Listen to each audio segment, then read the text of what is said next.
Hai guys, Assalamualaikum warahmatullahi wabarakatuh. Ya, selamat kita ketemu lagi teman-teman sekalian dalam program Breaking Fee.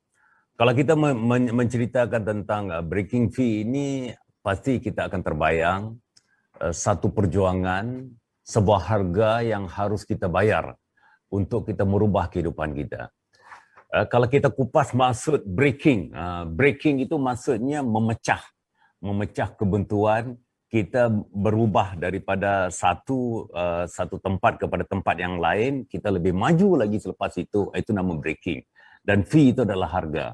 Jadi intinya setiap manusia itu yang telah sampai kepada puncak kesuksesannya itu, sampai kepada apa yang diinginkan itu, pasti ada sesuatu perjuangan, satu pengorbanan yang telah dia bayar, yang telah dia lalui. Dan sebab itulah dalam program Breaking Fee ini, kenapa kita adakan program Breaking Fee ini teman-teman sekalian? Pastinya lah, kerana banyak daripada teman-teman kita yang telah mencapai tahap yang benar-benar sukses lah, yang benar-benar menikmati kehidupan yang cukup luar biasa ini, mereka ini bisa memberi satu sharing, mereka bisa memberi satu motivasi, mereka bisa memberi satu contoh kepada yang lain, semoga insya-Allah kepada teman-teman yang lain yang merasakan kepahitan hidup, yang merasakan ibaratnya bahawa masa depan tu sudah terlalu gelap buat mereka, mereka melihat ada satu ruang dan peluang untuk mereka mencapainya. Kerana kita harus ingat ya,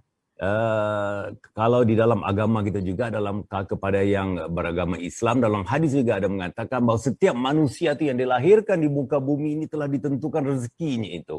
Jadi maksudnya adalah setiap insan itu, dia kalau dia terus berusaha, dia mencari dan dia berdoa, ya, dan kemudian mengikuti peraturan-peraturan syarat-syaratnya itu, insya-Allah mereka juga akan sampai, mereka juga akan menikmati kejayaan ataupun kesuksesan yang telah saya katakan tadi. Jadi teman-teman sekalian, pada kali ini saya menjemput seorang tetamu, leader kita yang cukup dikenali, yang pada saya beliau memiliki satu sikap yang cukup luar biasa. Di saat beliau di bawah, beliau siap belajar. Di saat beliau di atas, beliau siap mengajar dengan keikhlasan hatinya itu. Dan sebab itu kalau kita lihat jaringan-jaringan yang berada di bawah beliau ini, banyak yang telah mencapai tahap Royal, Senior, Crown Ambassador dan sebagainya. Jadi sebelum saya memperkenalkan kepada anda semua siapa yang saya katakan, siapa sosok yang saya katakan tadi, kita lihat bumper yang kita putarkan selepas ini.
Assalamualaikum Rifai. Waalaikumsalam warahmatullahi wabarakatuh, Pak Raji. Ya, alhamdulillah, walaupun kita terkendala tadi malam, kita dapat bertemu juga ya. pada saya ini adalah satu kesempatan buat Rifai, saudara Rifai Jatmika, Haji Rifai Jatmika untuk berkongsi dengan kita semua. Kita membicarakan bahawa pahit manisnya jejak-jejak langkah sehingga akan mencapai tahap seorang Executive Leaders Club Royal Crown Ambassador. Cukup luar biasa lah tahap itu ya. Saya rasa sesiapa yang bergabung di Keling itu pasti mempunyai satu impian, keinginan untuk mencapai posisi yang telah dinikmati oleh Rifai itu. Jadi saya rasa banyak yang telah kenal Rifai ini, terutamanya member-member lama ataupun jaringan-jaringan Rifai. Tetapi untuk program Breaking Free ini bukan saja ditonton oleh jaringan Rifai, tetapi ditonton oleh keseluruhan member Keling ini. Dan terutama bayanglah Rifai ya, perbezaan antara zaman dulu dan zaman sekarang ya. Kalau saya sering menceritakan, kalau zaman dahulu, zaman kita dulu membutuhkan satu kerja keras, kerja yang cukup keras, ya. Bila kita siap menggali kerja keras itu, dan insya Allah dia akan sukses, ya. Tapi zaman sekarang ini dia membutuhkan satu kerja smart lah, kerja pintar lah ya, dengan teknologi yang ada sekarang ini. Dan sebab itu kadang-kadang ada satu perkara yang berlaku lah di saat perubahan teknologi, banyak fasilitas dan sebagainya membuat manusia itu agak sedikit lemas sedikit lah. Saya tidak membicarakan lemah lah, saya bicarakan lemas gitu ya. Kerana banyak kalau zaman kita dulu, biar lambat asalkan selamat. Ini zaman kita dulu. Tapi kalau zaman sekarang ini, siapa cepat dia dapat. Ini perbedaannya. Sebenarnya dua-dua itu nggak salah. Setuju Pak Raji. Dua itu nggak salah. Okey Rifai, bisa nggak Rifai ceritakan sedikit untuk pengetahuan teman-teman kita latar belakang Rifai dan bagaimana akhirnya mengambil satu keputusan untuk benar-benar fokus di Keling ini Rifai. Silakan Rifai. Oke, baik Pak Raji. Saya asli dari kota kecil Gombong, Kebumen, Jawa Tengah, merantau di Yogyakarta tahun 92 Pak Raji. Jadi saya lulus SMA nggak kuliah karena nggak ada biaya karena orang tua sudah tidak ada. Nah, 92 saya merantau di Jogja, jualan di kaki 5 Malioboro. Dan 93 saya mengenal bisnis MLM. Selama 2 tahun di situ saya belajar banyak di bisnis MLM meskipun di situ saya tidak sukses karena mungkin belum menemukan kendaraan yang tepat. Tapi pelajaran saya di situ saya dapatkan bagaimana membangun sikap mental sebagai seorang pebisnis. Nah, saya bekerja di sebuah perusahaan selama 1 tahun di tahun 94-95 dan belajar banyak di situ di perusahaan tersebut. Kemudian saya memiliki usaha sendiri. Nah, mulai 96 saya sudah memiliki usaha sendiri, ada usaha handphone, elektronik, dan juga saya mendirikan sebuah perusahaan leasing. Nah, tahun 98 perusahaan saya bangkrut karena krisis moneter dan kemudian saya beralih ke usaha lain. Dan di bisnis handphone saya di situ tumbuh ya dan berkembang dan saya beralih ke bisnis lain tahun 2000 di supplier genteng metal dan baja ringan. Nah, saya menikah tahun 99, istri saya meneruskan bisnis handphone dan saya fokus di proyek di pembangunan memasang genteng metal dan kerangka baja ringan. Tapi singkat cerita Pak Raji, di 2002 saya mengalami kebangkrutan.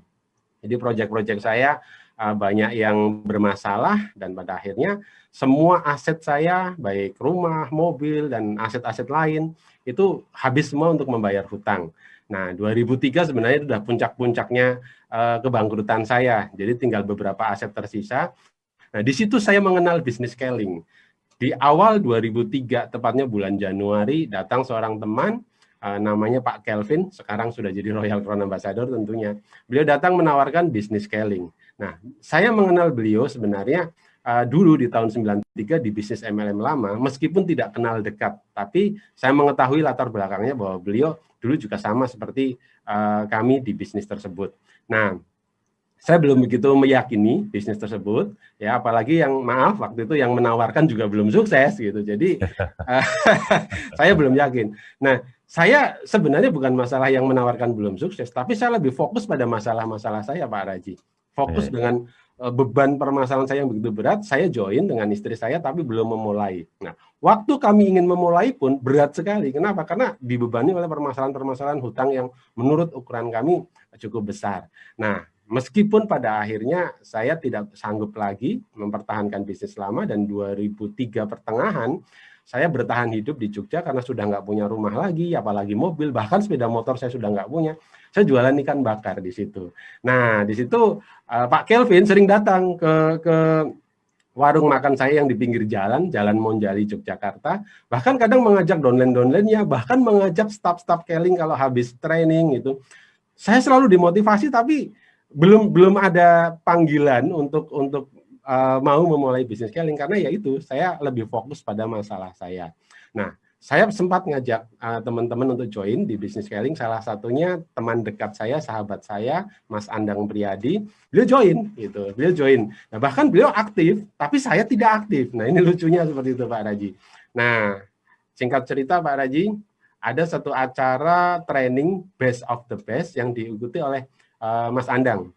Saya sebenarnya ditawarin dengan biaya 300.000 waktu itu, dan saya alasannya macam-macam karena angka 300.000 ukuran saya berat sekali. Saya punya penghasilan paling rata-rata Rp20.000 Pak Raji tahun 2003 dari jualan ikan bakar. Jadi untuk mengumpulkan uang 300.000 saya tidak sanggup. Nah, tapi pada akhirnya Mas Andang ini ikut. Nah, saya melihat perubahan yang luar biasa di Mas Andang, begitu pulang, besoknya kok semangat sekali gitu kan. Sementara saya tanya, dia juga nggak mau jawab. Kenapa? Ya harusnya Mas Rifai ikut besok biar bisa menemukan jawabannya di situ. Semakin penasaran kan saya kan. Nah, pada akhirnya Pak Raji, di akhir 2003 dalam kesibukan saya jualan ikan bakar, ada satu masalah kecil lah ya. Tapi masalah ini menjadi momentum di saat anak saya Nisa ya yang sudah mulai harus sekolah, saya belum bisa sekolahkan. Kemudian saat kami sibuk jualan ikan bakar, ada satu kejadian anak saya Nisa terjatuh dari kursi dan malam hari gitu. Itu membuat kami berdua, saya dan istri saya, merasa berdosa sekali sebagai anak, sebagai orang tua punya anak satu saja belum bisa ngurus Pak Raji. Nah, kemudian saya ikut Best of the Best di Jogja waktu itu di Kaliurang. Dan itu menjadi momentum luar biasa. Di penghujung 2003 saya mengikuti training tersebut, lepas semua Pak belenggu saya Pak dari acara itu, dan saya merinding kalau cerita yang seperti ini Pak. Itu sedikit emosional saya Pak kalau cerita itu. Saya sudah tidak punya pilihan Pak. Ya, jadi warung makan saya tutup ya. Januari 2004 dengan bonus di Keling yang waktu itu baru Rp500.000, saya memutuskan full time. Saya tutup warung makan saya dan saya full time di bisnis Keling. Nah, di situ 4 bulan setelah itu luar biasa Pak Raji. Ini menjadi jawaban dari doa-doa saya menemukan jalan di bisnis Keling. Penghasilan saya dalam waktu 4 bulan dari 500.000 bisa mencapai ke angka 13 juta dalam waktu 4 bulan.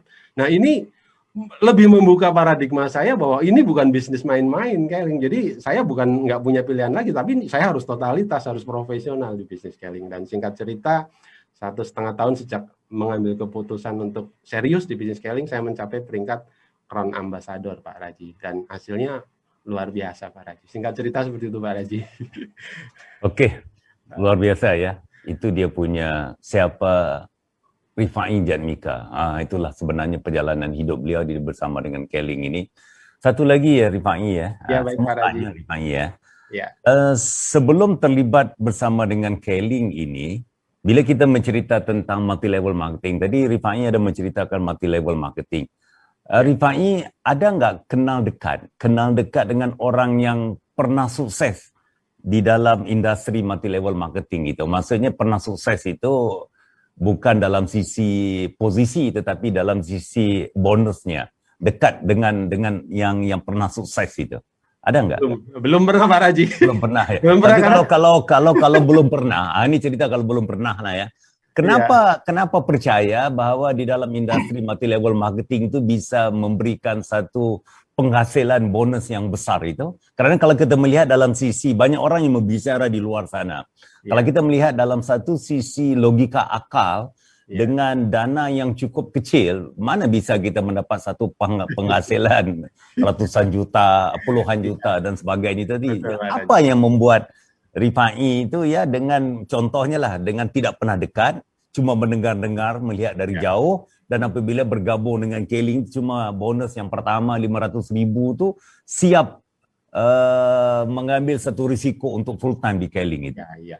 Baik Pak Raji. Jadi dulu saya pernah mengikuti bisnis MLM karena masih sangat muda, baru lulus SMA. Saya lebih termotivasi dari acara-acaranya yang cukup memotivasi. Meskipun kami sadar pada akhirnya kami banyak pengeluaran untuk mengikuti acara-acara tersebut karena acaranya bayar, ada bisnis dalam bisnis. Support sistemnya dibisniskan di situ. Tapi ilmunya kita dapat memang. Nah, kita dekat dengan orang yang sudah sukses sulit. Kenapa? Karena atas nama edifikasi dan sebagainya kita nggak boleh dekat. Bahkan bonusnya kita juga tidak tahu, Pak Raji. Tapi saya mempercayai bahwa dengan konsep bisnis jaringan, setiap orang punya potensi, punya penghasilan besar. Hanya mungkin waktu itu saya belum mendapatkan kendaraan yang tepat. Nah, kemudian saya meninggalkan bisnis MLM cukup lama dan kenal kembali bisnis MLM Keling. Nah, saya berpikir sederhana Pak Raji, karena saya sebelum di bisnis Keling, saya dagang juga, bisnis konvensional. Jadi logikanya adalah yang pertama, produk itu memang betul-betul bagus dan dibutuhkan oleh masyarakat. Yang kedua, marketing plan-nya. Marketing plan-nya ini memungkinkan bahwa dengan produk yang bagus, setiap orang punya potensi untuk mengembangkan melalui konsep bisnis jaringan. Dan itu yang saya percayai di awal. Nah, lain-lain itu tambahannya Pak Raji, setelah saya mengenal profil pemimpin-pemimpin Keling ini, saya semakin yakin. Kenapa? Karena terutama Pak Raji Saleh ini yang saya kenal ini ada seorang presiden direktur, bisa dekat dengan member-member di bawah dan betul-betul ikhlas memberikan ilmu dan bimbingan di situ. Saya meyakini ini kendaraan yang tepat untuk saya pilih untuk membangun masa depan, Pak Raji. Itu sebenarnya alasan-alasan dasar di awal saat saya sharing dengan sponsor saya, Pak Kelvin. Pak Kelvin meyakinkan ini bisnis MLM beda seperti apa yang kita pernah kenal dulu. Ini beda deh. Bedanya di mana gitu. Nah, akhirnya saya diajaklah ke kantor pusat Keling yang waktu itu masih di Mangga 2 gitu kan. Saya melihat profil, oh ya waktu itu saya peringkatnya masih Sapir Manager Pak Raji ya. Saya naik kereta ekonomi Rp7.000 sampailah di Jakarta gitu. Saya melihat di situ dan nggak ada satu orang pun yang mau mendekat ke saya karena saya masih bau amis Pak Raji. Bau amis jualan ikan bakar. Ya. Dia sebenarnya beginilah ya. Kalau saya nggak tahu sejarah di Indonesia. Kalau kita menceritakan tentang latar belakang orang-orang MLM ini, saya kaitkan di Malaysia ya. Karena saya terlibat dalam industri MLM ini lebih daripada 30 tahun. Baik. Dan kebanyakan motivator itu datangnya latar belakang mereka adalah MLM. Jadi di dalam MLM ini kerja mereka memberi satu motivasi. Ya. Dan sebab itulah mereka macam Rifai membicarakan tadi, rata-rata mereka membuat bisnis dalam bisnis lah. Di dalam perusahaan. Support sistemnya dibisniskan ya Pak Raji. Sistem itu dibisniskan. Sebab itulah sebab itulah kalau dari awalnya saya juga ini secara jujur lah teman-teman ya, kalau walaupun saya ini seorang presiden direktur di Keling Indonesia ini, kalau menceritakan awalnya tanggapan saya terhadap MLM itu memang gaya macam Anda juga lagi macam Rifai juga agak negatif dikit agak negatif dikit karena saya melihat bahwa upline ini orang-orang yang sudah di atas itu mereka sering mengambil penghasilan bukan daripada penjualan tetapi daripada pelatihan yang mereka lakukan. Betul Pak Raji, dulu yang mengalami begitu Pak Raji. Dan kemudian mereka menjual diri mereka itu, bisnis itu mereka menjual diri mereka itu dengan mendorong orang lain supaya sukses dan akhirnya maka terbentuklah satu sistem yang memberi keuntungan kepada speaker-speakernya. Jadi maka itu berakar umbi lah berterusan. Dan sebab itu apabila kali pertama Keling datang ke Indonesia, sebab itu saya membicarakan apabila kita membangunkan support system ini saya bilang tidak boleh dimiliki oleh leader. Nah, ini yang ditekankan oleh Pak Kelvin ke saya Pak Raji, meyakinkan bahwa support system ini tidak dibisniskan. Ini yang unik di bisnis Keling Pak Raji. Karena kenapa saya lakukan itu? Karena berbisnis kita ini adalah dengan cara networking bukan daripada pelatihan gitu. Maka dan satu lagi permasalahan yang berlaku yang membuat MLM ini tidak bisa tidak bisa bertahan lama. Kita lihat banyak perusahaan-perusahaan sebentar hari ini dibuka kemudian ditutup dan sebagainya, kerana hubungan antara sesuatu grup dengan grup yang lain itu gaya macam benar-benar musuh lah. Iya, Dan betul. Betul, Pak Raji. daripada pengalaman Jadi inilah. bersaing ya, Pak Raji ya. Bagaimana? Jadi bersaing mereka ya. Bersaing ya. Contohnya kalau kita menceritakan grup Irwan Shah, grup Haji Henry, Ya. dia kalau melihat itu kayak macam melihat musuh lah, dia Betul, bersaing gitu mereka. ya. Duduk nggak boleh duduk satu meja begitu. Betul. Dulu kami mengalami, Pak Raji dulu. Dan sebab itulah kenapa di Keling ini setiap apa yang saya lihat di luar sana maka kita kupas, dan sebab itu kita bangunkan satu budaya bahwa kita adalah sebuah keluarga besar di Keling Indonesia ini. Alhamdulillah lah, Rifai salah seorang yang telah mengendorse-nya, mengakuinya dan menikmatinya apa yang kita lakukan, bahwa kita semua satu keluarga besar di sini. Iya, Oke, Rifai ya, itu saya cuma mengupas saja apa yang Rifai membicarakan tadi, kerana ini adalah program Rifai ya. Dan satu lagi saya mau tanya Rifai ya, dalam mengharungi jejak-jejak langkah sampai ke tahap ini, apakah pengalaman pahit dalam bisnes ini yang dilalui oleh Rifai ini untuk kita sharing kepada teman-teman lain, sebagai mereka juga nanti insya-Allah lah berhati-hati. Semoga kalau perkara ini sampai kepada mereka mengatakan ini sebenarnya perkara yang juga telah dilalui oleh para upline mereka. Bisa nggak di-share kepada kita? Oke, Pak Raji. Saya sudah terbiasa berbisnis, Pak Raji. Jadi sebelum di Keling, saya sudah mengenal bisnis, menjalani bisnis, bahwa kepahitan dalam bisnis itu bagian dari proses, itu biasa. Kenapa? Karena tujuan kita untuk dapat manisnya kan, Pak Raji. Tapi kalau Pak Raji menanyakan apa hal terpahit di dalam bisnis Keling, cuma satu saja, Pak Raji. Saya terlambat mengambil keputusan waktu itu. Ya. Saya terlambat mengambil keputusan untuk serius menekuni bisnis Keling. Saya membuang waktu 1 tahun sia-sia, seolah-olah seperti itu, Pak Raji. Dan saya makanya setelah saya mengambil keputusan Januari 2004, saya nggak pakai pikir-pikir. Jadi bagi saya proses apapun, namanya ditolak orang, namanya ditinggal oleh grup, apa itu bagian dari proses menurut saya, yaitu yang membuat kita semakin dewasa bertumbuh di bisnis Keling. Tapi satu saja yang kalau saya diingatkan tentang bagaimana proses saya mengambil keputusan, itu panjang. Proses mengambil keputusannya 1 jam. Satu tahun. Ya. Kalau hanya proses join 1 jam saya, tapi mengambil keputusan untuk memulai bisnis ini 1 tahun, Pak, dan itu waktu yang saya sesali, sia-sia, hilang begitu saja. Tapi alhamdulillah semua terbayar, Pak Raji, semua sudah terbayar. Tapi kalau Pak Raji maaf nanya, saya emosional sedikit, Pak. Terlambat mengambil keputusan. Jadi kalau teman-teman dalam kondisi seperti saya gitu, waktu itu udah banyak masalah, banyak beban, kemudian ditawarkan bisnis Keling, kemudian kita masih pikir-pikir gitu, sayang sekali, kita menyesal di kemudian hari. Tapi kalau kita serius, insya Allah, Pak, insya Allah. Jadi sebenarnya dia punya salah satu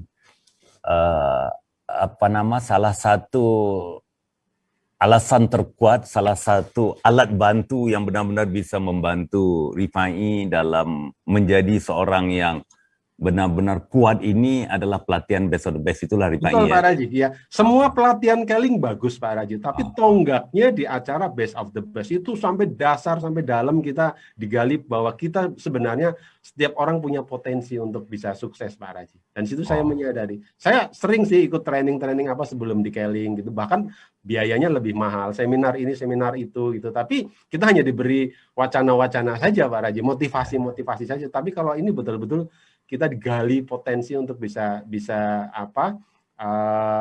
menemukan potensi diri kita masing-masing. Dan saya senang sekali saat Pak Raji bulan depan April ini mau mengadakan virtual Best of the Best. Waduh, ini kabar baik banget buat kami dan grup kami, Pak Raji. Mungkin kenapa kita mengambil, sebenarnya saya pun salah satu sebabnya adalah kenapa kita adakan Bali Best of the Best, salah satunya adalah kerana Rifai juga lah yang mengatakan bahwa supaya Best of the Best ini dihidupkan kembali lah. Kerana saya merasakan mungkin ada sedikit kesilapan yang dalam sisi pemikiran saya lah. Ya, sebagai manusia ini kan dia tidak lari daripada kesilapan. Saya merasakan dia di zaman sains dan teknologi ini, di zaman digital ini, kita ini lebih berandalkan kepada teknologi untuk menjadikan kita ini kuat. Tapi rupanya tidak juga ya. Untuk membangkitkan Ya, raksasa dalam diri kita ini, kita membutuhkan satu tiupan. Nah ya. Jadi insya dua-duanya Allah lah penting ya. Pak Raji. Jadi insya Allah lah teman-teman ya. Karena dalam apa juga caranya kita harus siap, mental dan fisik kita harus siap. Dan sebab itu kepada mereka yang belum pernah mengikuti pelatihan Best of the Best ini, Anda bisa berdaftar, bergabung, dan insya Allah Anda bisa merasainya apa yang di-sharekan oleh Haji Rifai Jamika itu. Sayang ya, kalau kita seorang pemimpin yang dilahirkan di muka bumi sebagai seorang khalifah, tetapi kita tidak sadar kekuatan kita, ya, kesempatan yang bisa kita dapat nanti. Ya, Oke, itu kisah dia punya kurang enaknya lah, kisah dukanya lah ya. Tapi kalau kisah sukanya, yang nikmatnya coba di-sharing dikit. Karena kalau tidak silap saya, dari video awal tuh saya lihat ada ruko, ada rumah. Kalau tidak silap saya sudah berangkat haji, keluarga juga berangkat umrah dan sebagainya. Coba sharing-sharing satu kenikmatan yang benar-benar diperolehi bersama dengan Keling ini, Pak. Ya. Ya. Kalau yang nanya Pak Raji itu saya selalu mau jawabnya sambil merinding dan mau nangis ini Pak Raji. Kalau yang tanya Pak Raji langsung. Ya saya hanya mensyukuri saja Pak Raji, mensyukuri nikmat Allah yang diberikan melalui bisnis Keling, dipertemukan keluarga besar Keling dengan pemimpin yang sangat luar biasa seperti Pak Raji, aplen-aplen yang hebat membimbing saya. Saya hanya orang yang siap untuk sukses saja, tapi yang mendorong saya ini alhamdulillah kanan, kiri, depan, belakang semua tidak hanya mendorong, mengangkat saya, ikut mengangkat derajat saya. Alhamdulillah melalui bisnis Keling. Nah, kalau saya berbicara banyak Pak Raji, tapi awal-awal yang luar biasa adalah saat 2004 kami aktif di bisnis Keling, kemudian salah satu impian terbesar kami adalah bisa memberangkatkan orang tua ke Tanah Suci. Nah, waktu itu 2006 ada program umroh Keling. Ya, saya menawarkan orang tua saya untuk berangkat umroh gitu. Tapi ada sesuatu yang kaget juga gitu. Orang tua saya mengatakan, ibu saya mengatakan, kamu saja dulu berangkat sama istri gitu. Nanti ibu tahun depan kepingin haji. Wah, ini satu hal yang menyenangkan tapi juga tantangan. Nah, untuk berangkat haji itu kan biayanya lebih besar lagi Pak Raji. Ya, ini bismillah. Akhirnya 2006 saya dan istri bisa menunaikan ibadah umroh, itu salah satu impian terbesar kami. Dan waktu itu dengan Pak Raji juga ya. Ini saya senang sekali dengan beberapa manajemen dan teman-teman Keling, kalau tidak salah ada 30-an orang waktu itu. Itu ya. Kemudian 2008 Pak Raji, kami bisa berangkat haji juga dan dengan orang tua. Seharusnya kami berangkat berlima, saya, istri, kedua orang tua istri saya, dan ibu saya. Tapi 1 bulan sebelum pemberangkatan, ibu saya sudah dipanggil Yang Maha Kuasa. Ya, jadi kesempatannya hilang, tapi insya Allah niatnya tidak hilang dan niatnya bisa tersampaikan. Jadi kami berangkat berempat menunaikan ibadah haji, dan yang luar biasa bareng juga dengan Pak Raji dan Ibu juga. Ini satu kebanggaan bagi kami Pak Raji. Nah, itu salah satu impian-impian terbesar kami, dan alhamdulillah setiap tahun mendapatkan kesempatan umroh bersama anak-anak secara bergantian, memberangkatkan saudara-saudara, karyawan, kami bisa berangkatkan melalui bisnis Keling ini secara gratis. Nah, ini luar biasanya. Yang lain-lain saya kira impian yang masing-masing setiap orang miliki. Punya rumah, punya mobil, punya aset, apa saya kira standar-standar saja Pak Raji, dan alhamdulillah itu bisa kami dapatkan melalui bisnis Keling. Dan saya tidak punya bisnis yang lain kecuali bisnis Keling, tapi kami hanya punya investasi properti saja Pak Raji. Ya. Waduh, luar biasa ya. Saya rasa apa yang diceritakan oleh Haji Rafii Jamika itu bukan sekadar cerita, karena Anda bisa lihat foto-fotonya itu bukti-bukti nyata ya, bukti-bukti nyata apa yang beliau telah nikmati di sinilah. Semoga insya Allah kalau beliau bisa, saya rasa Anda juga insya Allah pasti bisa. Apalagi dengan kondisi, dengan fasilitas-fasilitas yang ada sekarang ini ya, yang membuat semua orang itu lebih mudah. Semakin mudah Pak sekarang di era digital Pak menjalankan mudah untuk menikmati. Yang paling penting adalah kemauan yang keras, dan pasti ada satu alasan kenapa kita harus lakukan ya. Kadang-kadang kalau alasan itu tidak kuat, maka kita tidak akan sampai kepada apa yang kita hajati. Sebagai satu contoh, kenapa kekuatan Haji Rifai ini datang begitu kuat sekali untuk sukses? Karena alasannya adalah di saat beliau berbisnes warung makan itu, anaknya yang masih kecil ikut menderita lah, ibaratnya begitu, betul, Pak Raji. korban ikut. Jadi ibaratkan ini adalah kehidupan kita. Saya kalau kita ngomong tentang membicarakan ini adalah kesilapan kita, tetapi kenapa kesilapan kita ini harus ditanggung oleh anak-anak kita? Intinya begitulah, dan ini sebenarnya memberi satu kesedaran dan kekuatan kepada beliau. Alhamdulillah lah ya, dan akhirnya beliau menikmati lebih daripada apa yang beliau hajati. Kenapa saya katakan begini? Karena pernah apabila saya sebelum beliau sukses, saya ke Jogja waktu itu, saya tanya beliau, berapa yang beliau inginkan di Keling ini. Beliau membicarakan antara, kalau tidak silap saya, antara 15 ke 20 juta waktu itu ya. Saya kalau dapat begitu pun syukur, alhamdulillah banget. Saya katakan, insya Allah. Saya bilang you akan dapat lebih daripada itu. Ingat kan Pak Ika? Ingat Pak Raji, jadi malu kalau ya gitu ya. Ya, ternyata 15-20 juta terlampaui, alhamdulillah Pak Raji. Alhamdulillah ya, tapi akhirnya Tuhan beri berlipat-lipat lebih Berlipat-lipat daripada itu. Pak Raji. Jadi nggak perlulah saya ceritakan berapa penghasilan beliau. Karena saya belum pernah melihat orang sukses di bisnis MLM yang penghasilannya ratusan juta Pak Raji. Jadi saya pun mengukur ya, Keling kalau bisa menghasilkan 15-20 juta, wah udah hebat banget nih. Saya hebat, Kelingnya bagus berarti ya gitu kan. Iya. Ternyata lebih dari itu kesempatannya Pak Raji. Oke guys, bayangkan ya. Dengan cara offline, beliau tidak bisa menjangkau seluruh Indonesia karena keterbatasan waktu, keterbatasan kendaraan, ya transport untuk sampai keliling Indonesia, tetapi beliau bisa mendapat penghasilan begini. Bayangkan dalam era sekarang ini kita bisa sampai kepada seluruh Indonesia ya dengan waktu yang cukup cepat ya, dengan cara social media kita, dengan cara pengiklanan kita. Kalau dulu kita nggak main iklan-iklan ya, iklan kita pakai mulut aja. Iklannya pakai mulut Pak, mulut lewat mulut namanya MLM gitu. Dikit gitu ya.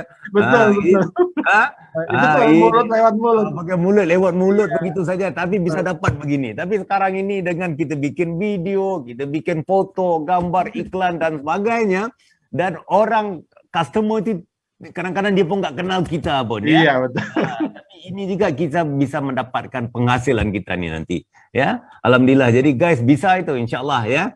Oke, saya mau sebelum saya sebenarnya di dalam sesi ini saya benarkan Haji Rifai siapa saja untuk bertanya kepada saya. Oh iya. Tapi sebelum soalan itu dikemuka kepada saya sebagai satu, pada saya beginilah. Saya sering mengingatkan kepada orang-orang yang dekat dengan saya, semoga dalam kita membimbing seseorang itu, jangan, memang ini kita manusiawi ya. Di saat kita melakukan sesuatu pasti kita mau dia punya ganjarannya itu. Betul. Kita mau dia punya balasan kepada kita. Betul. Di saat kita membimbing jaringan kita mengharapkan dia besar. Ya. Bila dia besar, penghasilan kita besar. Dia naik posisi, kita naik posisi. Tapi seringkali saya cuba dengan cara yang slow promotion. Kalau bisa, kita hindarkan perasaan itu daripada hati kita. Semoga di saat kita membimbing seseorang itu, kita dapat lahirkan satu keikhlasan dalam hati kita. Semoga dengan keikhlasan itu akan melahirkan satu perkataan yang dicari-cari oleh semua orang. Yaitu barokah itu tadi. Jadi saya rasa ini yang sering kali saya pesan. Jadi di saat, kenapa saya bangkitkan perkara ini Rifai ya? Saya lihat cara Rifai membimbing jaringan itu cukup luar biasa. Keikhlasannya, kadang-kadang tuh beliau marah-marah jaringannya dengan konsep beliau disiplinnya cukup tinggi. Tapi hasilnya ini adalah berapa royal di bawah jaringan beliau itu ya. Alhamdulillah Rifai ya. Alhamdulillah Pak Raji, berkat bimbingan Pak Raji juga Pak Raji. Oke. Apa dia punya pesan-pesan daripada Rifai? Tips-tips daripada Rifai kepada teman-teman kita yang menonton acara ini juga yang baru bergabung bersama dengan Keling ini. Ya. Apa pesan-pesan dan tip-tip untuk sukses untuk bersama dengan Keling ini? Ya. Saya belajar dari banyak kegagalan saya di masa lalu Pak Raji. Jadi setelah mengenal bisnis scaling dan mengikuti acara Best of the Best, saya betul-betul diajarkan tentang keikhlasan, Pak Raji. Nah, saya berpikir selama saya menjalankan bisnis, berbagai bisnis jatuh dan jatuh, mungkin faktor keikhlasan tadi yang kurang ya Pak Raji. Nah, saya di bisnis scaling diajarkan bagaimana kita ikhlas. Nah, ikhlas bagaimana? Dimulai dengan niat. Gitu. Niat kita menjalankan bisnis ini apa sih? Gitu. Untuk keluarga, untuk orang tua. Jadi kalau kita sudah betul-betul mengatakan kepada keluarga kita, orang tua kita, berjuang di bisnis scaling untuk mereka, apapun prosesnya kita harus ikhlas. Ya, apapun prosesnya, apapun resikonya. Jadi semua akan menjadi ringan kalau sudah ikhlas. Yang kedua, saat kita membimbing downline juga harus sabar ya. Sabar juga harus ikhlas juga Pak Raji. Kadang orang pelit-pelit ilmu, harus ngasih syarat dan sebagainya gitu. Tapi kami diajarkan juga oleh Pak Raji kalau membagikan ilmu ke siapapun jangan pelit lah. Membimbing juga jangan terlalu hitung-hitung. Udah mungkin di hari itu kita tidak dapat hasilnya, tapi di kemudian hari. Nah, di situ harus didasari itu. Yang lain-lain saya kira kalau kita percaya dengan diri sendiri, percaya dengan kendaraan kita, Keling, insya Allah Pak Raji. Ya, saya pernah ditanya sama Pak Raji, ini maaf ya Pak Raji, mungkin Pak Raji sudah nggak begitu ingat ke saya. Rifai, sampai kapan kamu di bisnis Keling gitu? Selagi pemimpinnya masih bisa diikuti, saya akan tetap di bisnis scaling. Dan saya yakini selagi masih dipimpin oleh Pak Raji, insya Allah Pak Raji. Alhamdulillah. Ya, saya kira trik-trik lain di training semua kita dapatkan Pak Raji, dan itu kita lakukan Pak. Training terbaik di bisnis scaling gitu. Tidak ada rahasia sih sebenarnya gitu. Ini apa yang Rifai sampaikan itu saya teringat kepada dalam Al-Qur'an ya. Ya, dalam Al-Quran itu ada menyebut bahwa terkenang saya lah, dia bilang tiga orang ini yang wajib kita taati, wajib kita patuh dan taat ya. Ikut ya, yaitu Allah, Rasul dan pemimpin yang adil kata dia. Kalau Allah dan Rasul itu mutlak lah, jangan diperlukan. Kalau pemimpin selagi dia benar, selagi dia adil, kita wajib taat kepada dia. Kalau kita tidak taat kepada dia, tidak patuh kepada dia, dosa juga itu. Alhamdulillah, insyaAllah lah. Saya juga coba juga lah untuk menjadi seorang pemimpin yang benar, yang baik, yang adil. Karena saya juga pernah ditanya oleh anak saya, dia membuat karena anak saya kan yang pertama itu sudah bersama dengan Keling ya. Satu andaian, kenapa saya tetap, walaupun sudah berusia 62 tahun ini, kenapa saya masih kuat kerja di Keling katanya, kerana dia merasakan bahwa mungkin kerana kedekatan saya dengan leader. Dia membicarakan begitu kepada saya lah. Saya mengatakan ada 3 faktor yang membuat saya dalam keadaan usia yang sudah 62 tahun ini. InsyaAllah lah bulan April ini Rifai ya. Sudah masuk ke angka 62 itu. Sebenarnya ada 3 faktor utama yang membuat saya terus berjuang. Saya akan bekerja berkarir bersama dengan Anda semua ini. Yang pertama, faktor pemilik saham itulah yang telah memberi satu amanah buat saya. Jadi saya tidak bisa mengingkari mengabaikan ataupun mencurangi amanah yang telah mereka berikan pada saya untuk terus membuat Keling ini bertahan.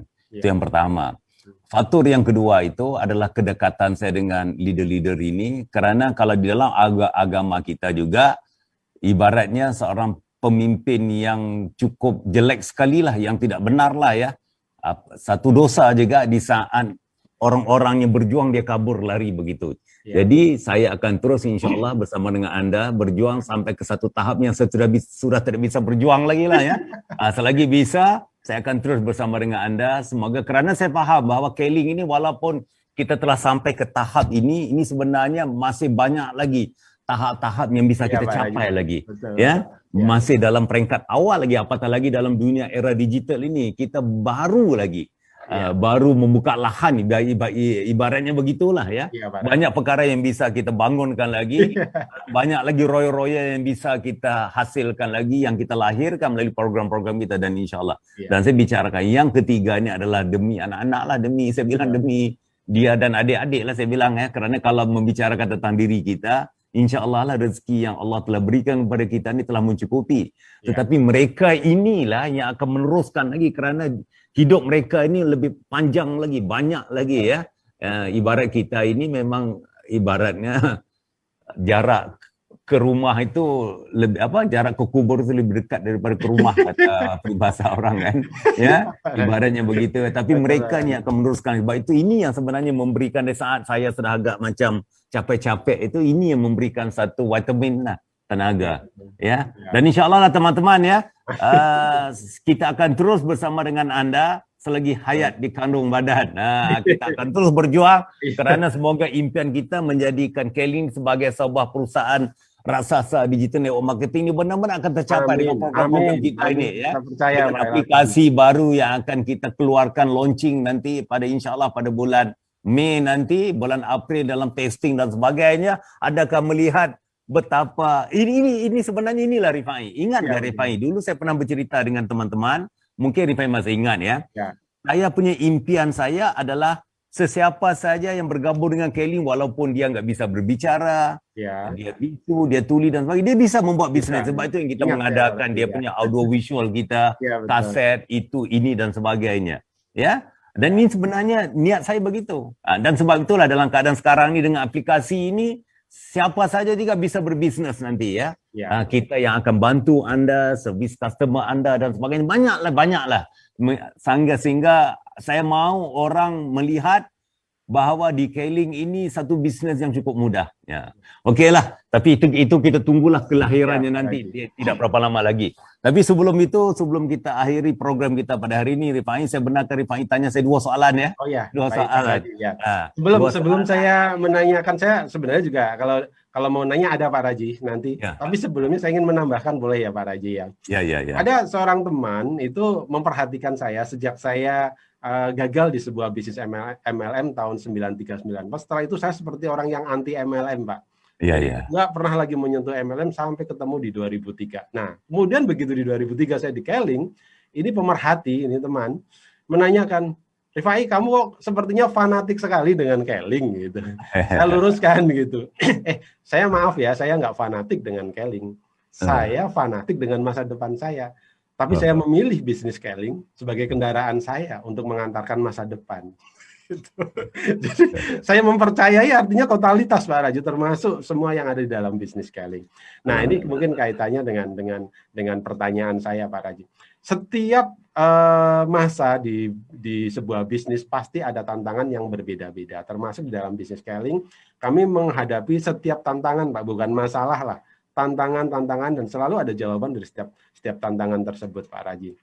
Nah di era digital ini juga tantangannya berubah Pak Raji. Ya, teman-teman ini mudah-mudahan mewakili teman-teman saya yang lain, mitra-mitra kami yang lain. Ya, ada satu permasalahan di marketplace Pak. Ini masalah klasik. Kalau dulu mana ada marketplace ya Pak ya. Sekarang di marketplace marak sekali undercutting gitu. Orang jual di bawah harga, itu sumbernya dari mana dan kita tidak tahu kok bisa seperti itu gitu. Tapi biasanya mengatakan kalau itu barang-barang yang biasanya saya sendiri pernah belanja di marketplace produk lain gitu.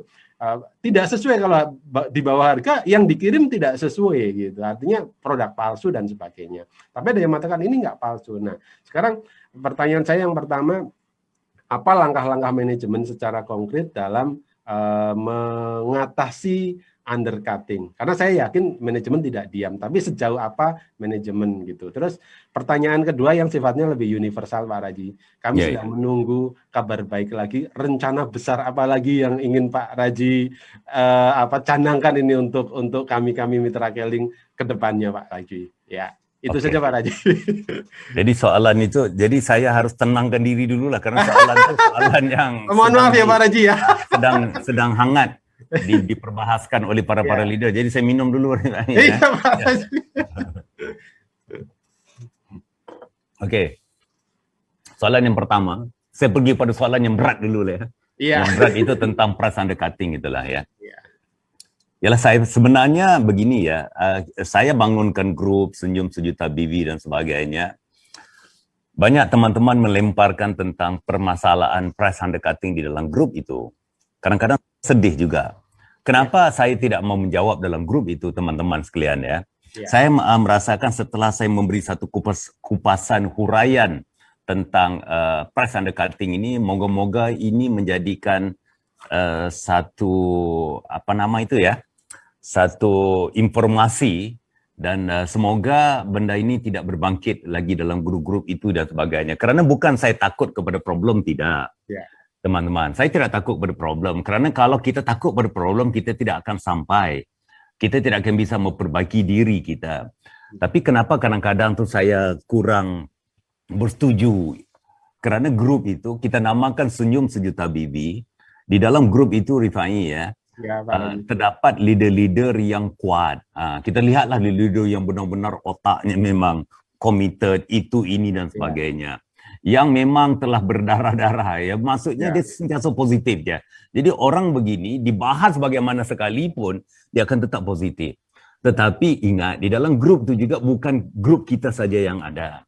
Dan bukan semua orang yang berfikiran macam kita. Ada orang yang kemungkinan yang sedang jatuh bisnesnya, yang baru mencapai tahap begitu ini dan sebagainya. Tapi apabila diletakkan dengan satu topik-topik yang begitu berat bahas, akhirnya mereka merasakan bahawa Keling ini tidak benar, tidak bagus, susah, dan akhirnya ini memudaratkan bisnes mereka. Dan saya pernah ada yang bercerita kepada saya sampai tidak mau aktif dalam grup itu gara-gara perkara-perkara yang begini. Dan itu sebenarnya tujuannya. Dan saya namakan contohnya macam grup Senyum Sejuta Bibi itu. Kenapa kita namakan Senyum Sejuta Bibi itu? Saya mengharapkan di dalam grup itu bahawa satu program-program supaya bukan kita fokus kepada problem, tapi kita fokus kepada motivasi supaya mereka tu merasa, oh, dia sedih, tapi lihat orang lain juga bisa buat. 1000 Bibi, itu, ini dan sebagainya. Dan ini kerana apabila positif bertemu dengan negatif, kalau positif itu kuat, negatif itu nanti akan habis. Ini yang kita mahukan. Tapi kalau sering benda-benda yang begitu, kadang-kadang orang yang kebal, lemah juga, dia merasakan terlalu sulit. Okey, berbalik tentang kisah price undercutting ya, Rifai ya. Bila price undercutting ni teman-teman, ya, perkara ini bukan berlaku di zaman online saja, bukan berlaku di marketplace saja. Telah berlaku di zaman offline dahulu. Betul. Saya merasakan apakah price undercutting ini benar-benar yang benar-benar merasainya di Indonesia saja ataupun di Keling, bagaimana dengan perusahaan lain. Kemudian waktu itu saya ada seorang asisten saya, PA saya itu yang sekarang yang seorang bule ini, mungkin anda yang kalau pernah ke Keling, anda mungkin pernah ketemu beliau, tapi sekarang saya pinjamkan beliau ke sekolah dasar KLAS yang di Sentul itu. Seorang bule ini, saya suruh dia ngecek, dia mengatakan bahawa di Amerika juga, saya tidak perlu menyebut nama perusahaan itu kerana perusahaan itu ada di Indonesia juga. Ini salah satu problem yang mereka hadapi di Amerika. Orang menjual di bawah harga. Jadi kelihatannya jual di bawah harga ini bukan di Indonesia saja, malah di Amerika juga melakukan. Juga ada ya, Pak? Ada juga itu ya. Dan dia tanya temannya itu bagaimana cara mereka menyelesaikan problem price undercutting itu. Ini saya mengkaji bukan setakat dalam sisi hukum. Kalau hukum teman-teman sekalian, tanya si Bayu itulah pernah yang handle bahagian perundangan polisi itu. Saya selalu lupa dia punya pangkatnya apa. Dia datang ke kantor ini, kita bahas apa hukum polisi yang bisa kita sikat price undercutting itu ya. Tapi belum ada lagi. Jadi mereka mengatakan mereka buyback. Mereka buyback sebagai satu contoh ya. Contohnya kayak macam, maaf ya Rifai ya, contoh macam Rifai lah ya. Si A ini, dia beli produk dengan kita, tapi produk tu dia tidak ambil. Dia kerana kita ni syariah, dia tidak ambil.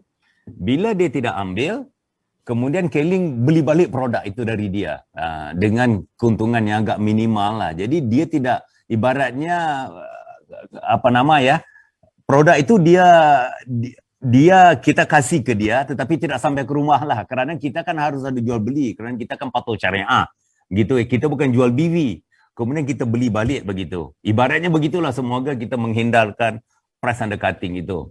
Ini yang dilakukan di Amerika itu, tapi ini juga tidak menyelesaikan benar-benar problem price undercutting itu. ingat nggak dulu saya pernah cuba dengan konsep begini, tapi bila saya hitung-hitung balik dengan keuntungannya amat minimal sekali, itu pun masih kalah dengan harga yang dibeli oleh kalau bahasa Inggris ni ngomong broker, kalau bahasa Indonesia ni ngomong calok ya. Kalau ya, Pak. Calok itu ya. Ya. Dengan harga yang ditawarkan oleh calok itu. Jadi saya rasa macam nggak masuk akal. Sebab itu kadang-kadang apabila anda mengatakan mungkin price undercutting ini dilakukan oleh seorang royal, dilakukan oleh seorang senior, crown ambassador ataupun seorang manajemen, kemungkinan itu semuanya ada. Tetapi itulah yang kita membicarakan tentang dusta dan gibah itu tadi ya. Dalam kita berbisnes, kita elakkan berprasangka buruk, jelek kepada orang lain ya. Saya terfikir ya, apakah calok ini dia membuat money laundry, dia membersihkan wangnya itu, dia sanggup membeli dengan harga yang begitu rendah begitu kan, yang akhirnya kan beberapa buy action yang kita ambil itu ya. Tetapi pada saya beginilah, apa saja yang kita lakukan, kita actionnya kemungkinan kita tidak bisa solve 100%, tetapi kita bisa meminimaliskan problem itu, ya. Sebab itulah kita sentiasa berusaha, termasuk Rifai pun faham kan, baru-baru ini kita bawa ke pengadilan satu marketplace yang terbesar di Indonesia itu. Sekarang tahap pertama sudah lepas ya. Adalah argumentasi wang yang kita keluarkan, tapi ini juga tidak menyelesaikan problem juga melalui APLI dan sebagainya, walaupun di dalam peraturan APLI mengatakan bahawa kita seorang perusahaan MLM ini tidak bisa menjual di marketplace, di mall dan sebagainya, tetapi kan manusia ini langgar benda-benda yang begitu ya. Ini juga kemungkinan kerana mereka menjual itu, kadang-kadang mereka tidak menggunakan ID mereka menggunakan yang calok-calok punya inilah ya. Itu yang kedua. Yang ketiga, ada yang meminta kita membuat barcode itu untuk kita pantau. Sesiapa yang melakukan price undercutting ini. Dan insya-Allah kalau kita menceritakan barcode itu, saya lihat dalam grup itulah mengatakan cuma tempel itu, ini dan sebagainya. Saya membuat sedikit penjelasannya. Hari ini agak panjang dikit, enggak apa-apa ya teman-teman ya, kerana saya ingin memberi satu kesempatan. Itu sudah disoal oleh Rifai ini, maka saya menjawablah ya. Barcode itu, kalau kita pintar, maling lebih pintar ya. Kalau dia rusakkan dikit barcode itu, nanti pasti anda akan menjawab caranya begini nanti. Barcode ini sebenarnya ada satu mesin. Kita tidak boleh buat tempel begitu saja. Mesin itu seringkali itu dimiliki oleh pabrik itu ya. Tapi kadang-kadang pabrik itu mereka tidak memiliki mesin itu. Sebab itu kalau kita lihat produk MLM kebanyakan ini tidak memiliki barcode itu. Kerana siapa yang mau invest tentang mesin itu? Ya, kerana bila mesin itu tidak boleh digunakan untuk yang lain, dia untuk barcode saja dengan tambahan karyawan dia dan sebagainya ya.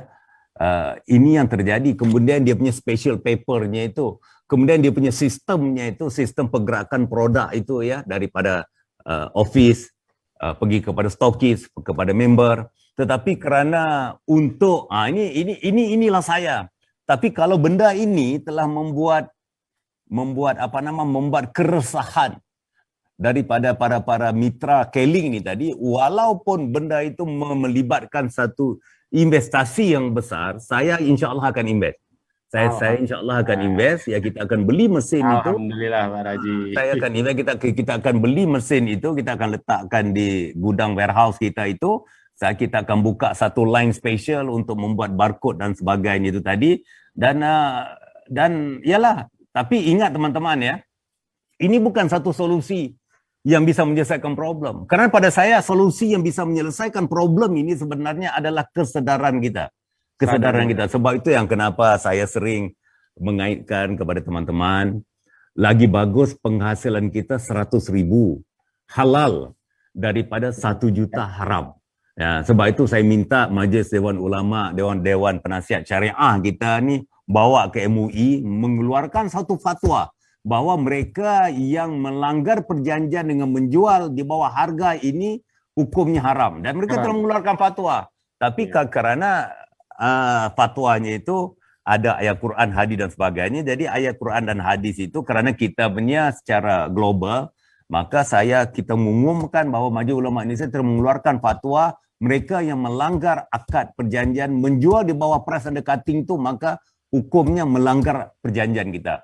Bila melanggar perjanjian itu maka haram lah. Kalau haram itu diibaratkan macam setiap perak yang kita ambil daripada wang price undercutting yang tidak benar itu apa? Anda sendiri bisa jawab lah. Ya, kalau kita beli beras, apa akan jadi makanan yang kita makan daripada beras yang tidak suci itu, yang tidak halal itu. Dan sebab itulah kenapa kadang-kadang ya teman-teman sekalian, ini cerita dalam sisi memberi satu informasi lah ya. Salah satu syarat doa itu mustajab, doa itu jawab, ya. Doa itu dijawab oleh Allah itu adalah kebersihan kita itu tadi, ya. Jadi bagaimana dengan kadang-kadang rumah tangga kita hancur, anak-anak kita berantem itu ini dan sebagainya. Kenapa? Karena yang kita makan itu wang yang tidak bersih. Sebab itulah teman-teman di Kelly ini cobalah jangan kita melanggar akad perjanjian yang telah kita lalu. Yang kita lakukan itu juallah dengan cara yang benar, ya, supaya kerana di saat Anda menjual dengan harga yang telah ditetapkan ataupun dengan promosi yang memberi tambahan produk itu ini dan sebagainya tadi, Anda sebenarnya memberi kesempatan kepada yang lain juga untuk berbisnes, ya. Inilah dia. Itu yang kedua. Yang ketiga, ini menceritakan, ini langsung saya menjawab soalan yang kedua daripada Rifai ini tadi, ya. Ya. Dengan aplikasi yang kita bangunkan nanti, ini yang benar-benar insya-Allah. Ini yang benar-benar kita akan ibaratnya, saya tidak mau declare perang lah. Kalau saya declare perang nanti beginilah Rifai, ya, kalau kita menceritakan tentang dalam hadis mengatakan bahawa syaitan tu jangan kita ajak, Nabi kan pernah ini kan, kita jangan ajak dia berantem, kata lagi kuat dia kan. Saya tidak mengatakan perang, tapi dengan aplikasi yang kita akan bangunkan nanti, ini nanti insya-Allah lah keyakinan saya akan bisa mengurangi price undercutting itu, kerana kita diibaratkan semi marketplace, ya. Kita benar-benar akan memberi edukasi, memberi servis yang terbaik, dan jaminan macam-macam garansi dan sebagainya kepada konsumen-konsumen kita ni tadi yang berbelanja melalui stokis kita dan ataupun melalui Keling dengan aplikasi yang kita bangunkan ini. Dan pada saya adalah banyak yang orang yang faham sedikit-sedikit tentang aplikasi ini. Pada saya aplikasi yang sedang kita bangunkan ini adalah melengkapkan program digital network marketing kita ni nanti. Jadi setiap Anda menjual kepada customer, mereka install aplikasi itu ada dalam database kita. Dan dalam database kita ini kita akan membantu Anda. Kalau dulu kita membicarakan kemungkinan pelatihan membantu dari sisi distributor jaringan dan sebagainya. Tapi kali ini kekuatan dalam dunia digital adalah customer base. Kita akan benar-benar pergi kepada customer. Jadi kalau ini tercapai, impian saya adalah semoga mudah-mudahan sering saya sharing dengan leader yang datang ketemu saya, impian saya satu hari kelak leader kita ini dia akan fokus lebih kepada membangun jaringan. Ibaratnya begitulah. Membangun jaringan dalam sisi customer mereka, kita akan bantu mereka untuk menservis customer-customer yang bergabung melalui program aplikasi ini nanti. Dan ada yang mengatakan bagaimana dengan stokis? Ini yang kadang-kadang kalau kita tidak faham, jangan membuat satu satu analisa lah. Kalau dalam program kita ni juga, mereka juga bisa berbelanja lewat stokis. Aplikasi ini dia bisa berbelanja lewat stokis, distributor bisa belanja lewat stokis dan juga di kantor pusat. Customer sama juga, customer juga bisa berbelanja lewat melalui stokis juga. Dan dalam upline yang introduce program ini, mereka tetap mendapatkan BB dan sebahagian daripada keuntungan langsung itu tadi. Dan pada saya adalah saya tidak mau ya, tapi kalau saya sharing tentang feeling saya, Rifai, saya sebenarnya tidak sabar untuk menunggu kelahiran anak kita yang terbaru inilah, aplikasi yang terbaru ini. Karena pada saya, insya-Allah moga-moga apa yang saya yakini ini benar-benar berhasil lah. Ini benar-benar akan mendongkrak omset kita, akan memudahkan siapa-siapa yang bergabung bersama dengan Keling ini menjadi seorang paling minimal lah, menjadi seorang Platinum Leaders Club lah. Inilah Targetnya target. kapan Pak Raji itu Pak Raji aplikasi? Insya Allah lah, kalau kita menceritakan dia akan ada stagesnya. Ya. Secara lengkapnya mungkin sekitar Agustus, tetapi mungkin Agustus, ya. awalnya customer punya dulu, customernya mungkin kita akan test run pada bulan April ini, mudah-mudahan pada awal Mei ini kita sudah bisa launching kan. Tetapi pada bulan April Anda sudah melihat aplikasi itu ya. Apatah lagi dalam keadaan Ramadan dan juga Syawal yang akan menjelang ini ya, mungkin kita akan teskan aplikasi itu dengan menjual ketupat kita lah, itu ini dan sebagainya.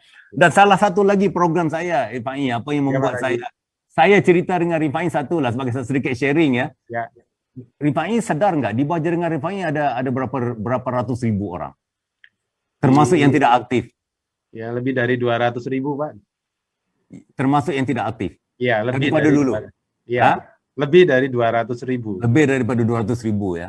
Mungkin saya rasa lebih lah. Saya rasa mungkin 300.000 mungkin ada begitulah. Karena bila saya tanya itu, karena pada saya soalan itu ya.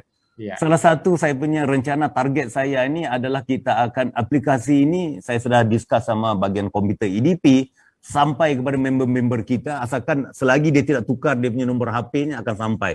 Semoga yang sudah tidak aktif pun lagi, mereka insya Allah bisa berbelanja melalui K-Link. Ya, bayangkanlah kalau 200.000 itu yang tidak aktif itu kita bicarakan 10% sajalah, belanja 20 BV saja. Berapa lebih tambahan yang kita dapat. Dan ini kita akan lakukan. Tapi memanglah percayalah teman-teman sekalian, niat saya semata-mata satu saja. Saya ingin insya Allah membangunkan K-Link itu dengan konsep yang cukup sederhana. Dengan konsep yang memudahkan anda semua. Semoga insya Allah semua orang akan mengatakan, ya mudah banget ya. Kalau mau sukses di K-Link itu, ya, ini impian saya sampai ke tahap begitulah. Dan kalau mereka tidak bisa sukses di K-Link, mereka akan merasakan lebih sulit sukses di tempat lain. Ini yang sedang kita lakukan ini dengan program-program kita. Saya merasa bersyukur juga kerana didampingi oleh Barisan Royal yang ikhlas untuk sharing, memberi pelatihan, barisan trainer yang tidak menghitungkan allowance, tapi siap ikhlas memberi pelatihan-pelatihannya. Pada saya ini yang membuat saya merasa nyaman, bangga dan bahagia tinggal di K-Link Indonesia ini, karena saya dikelilingi oleh orang-orang yang siap untuk sharing, siap untuk memberi dan siap untuk bersama-samalah dengan teman-teman yang lain. Yang paling penting kita menyusun satu program yang benar, mereka akan serang terus, serang dan serang. InsyaAllah ya teman-teman.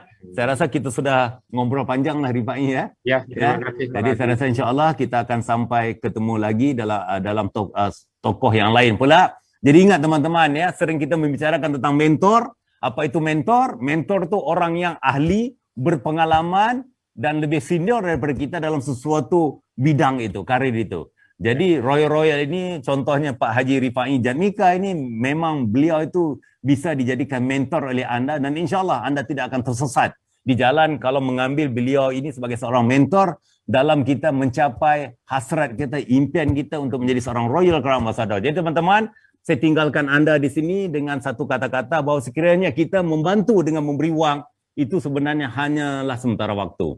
Tetapi sekiranya kita membantu memberi ilmu dan pengetahuan kepada seseorang itu, insyaAllah anda telah membantunya sepanjang hayatnya itu. Jadi saya sudahi dengan wabillahi taufiq wal hidayah. Wassalamualaikum warahmatullahi wabarakatuh. Sampai kita ketemu lagi dengan sosok pemimpin yang lain bersama dengan Breaking Free. Waalaikumsalam warahmatullahi wabarakatuh. Terima kasih Pak Raji.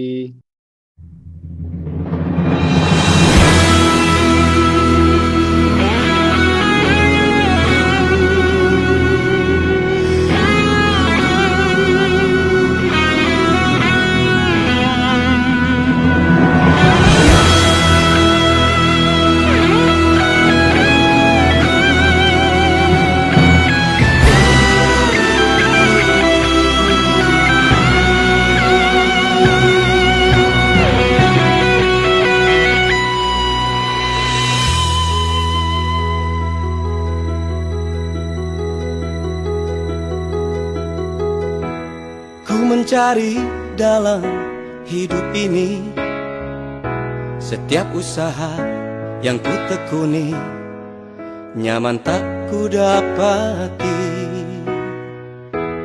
dan akhirnya ku temukan jua yang ku perlukan, teman sejati yang bisa menemani. Jawaban yang pasti ada di Kelly, setia bersama membangun unity. Aku berserah padamu Tuhan, usaha ini terus megah berdiri. Sungguh kau Kelly, tetap di hati sampai nanti, sebagai teman sejati. Dan akhirnya ku temukan jua yang ku perlukan, teman sejati yang bisa menemani. Oh, jawaban yang pasti ada di Kelly, setia bersama membangun unity. Oh, aku berserah padamu Tuhan, usaha terus megah berdiri. Sungguh kau Kelly, tetap di hati sampai nanti, sebagai teman sejati. Bawalah aku ke puncak jayamu, masa depan yang bahagia. Bahagia. Aku berserah padamu Tuhan, usaha ini terus megah berdiri. Sungguh kau Kelly, tetap di hati sampai nanti, sebagai teman sejati.